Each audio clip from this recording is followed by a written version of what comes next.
Hey guys, HDvee here. In today's video I'm going to be going over 5 Pokemon whose typings just don't make any sense to me.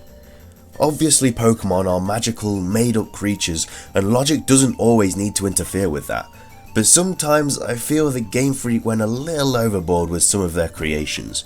Don't get me wrong, most Pokemon and their typings make complete sense, but I feel that a couple of Pokemon slipped through the spotlight, and 5 of those Pokemon will be featured in today's video. With all of that being said, this is my top 5 Pokemon typings that make no sense. Let's get started. Starting things off, we have Psyduck. Both Pokemon in Psyduck's evolution line are water types, but why aren't they both a dual typing of water and psychic? I say both because Golduck should of course also be a water and psychic type, but for this video I'll just be concentrating on Psyduck. Firstly, the Psy in Psyduck's name literally refers to the word psychic, and Psyduck can also learn a bunch of psychic type attacks, such as Confusion, Psybeam, Zen Headbutt, Psyshock, the list just goes on. Psyduck also has a bunch of Pokédex entries that refer to Psyduck having psychic powers, such as this one from Pokemon Leaf Green that says, while lulling its enemies with its vacant look, this willy Pokemon will use psychokinetic powers.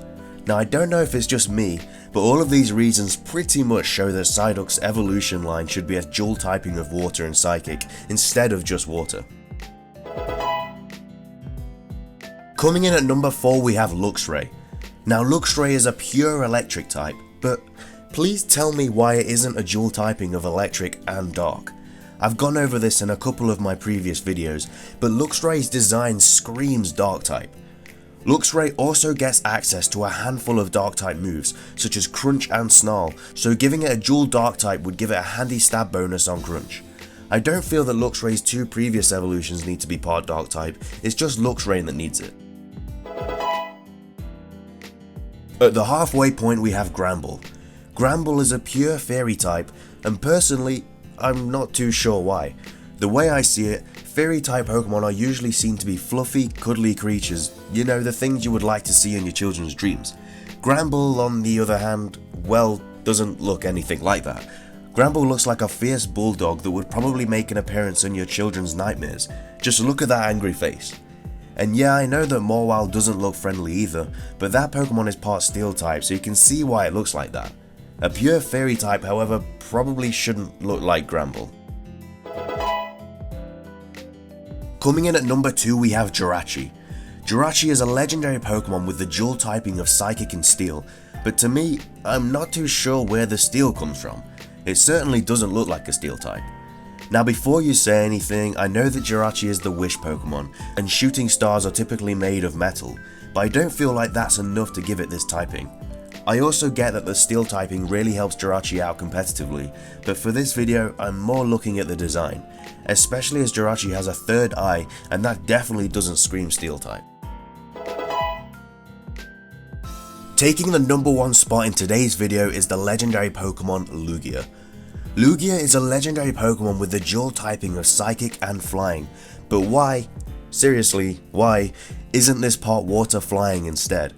The amount of evidence behind it is mind-boggling. Firstly, pretty much all of Lugia's Pokédex entries explain this Pokemon living deep under the sea, as well as you encountering it at Whirl Islands in the games. It learns Hydro Pump through level up, and there are a lot more Lugia cards showcasing the Pokemon as a water type than Psychic. I understand that it would be quad weak to electric with this typing, but its counterpart Ho-Oh is quad weak to rock, and everyone's got stealth rocks in their back pockets these days. I just don't think it makes sense that Game Freak went in this direction for Lugia's typing. But with that, wraps up this video. I really hope you enjoyed it as much as I did making it. Looking at the Pokemon with crazy typings is always a pleasure because it's such a fun subject. If you did enjoy the video though, please leave a like, I'd really appreciate it. If you have any other Pokemon with types that make no sense that weren't in the video, then please leave it in the comment section below. I'd love to hear what you guys have to say. If you'd like to see more types of these videos, I have a couple of top 5s coming onto your screen in a second, so be sure to give them a watch if you have the time. That's everything from me though, so thanks for watching, have a nice day and I'll see you in the next video.